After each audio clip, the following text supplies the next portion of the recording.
Hello அண்ணே, நீங்க சொன்ன இடத்துக்கு வந்துட்டேன். லெப்ட்ல போவா ரைட்ல போவா? கேட்டு போவா. ஆடு மிக்கிற ஒரு ஆள் இருக்காரு.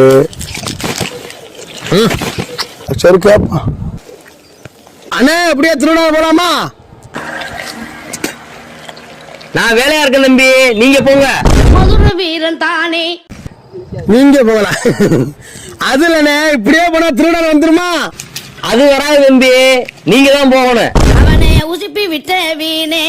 ஐயோ அண்ணே, திருவண்ணாமலைக்கு எப்படியே போறது? இப்ப பஸ் வரும், பஸ்ல போங்க. இனி விசிலு பறக்கும் தானே. அண்ணே, நான் பைக்ல வந்திருக்கேனே. அப்ப பைக்ல போங்க. பேராண்டி மதுர வீரன் தானே. அண்ணா, இது திருவண்ணாமலை ரோடு தானே? இது தார் ரோடு தம்பி. ஐயோ, நான் திருவண்ணாமலைக்கே போறடா.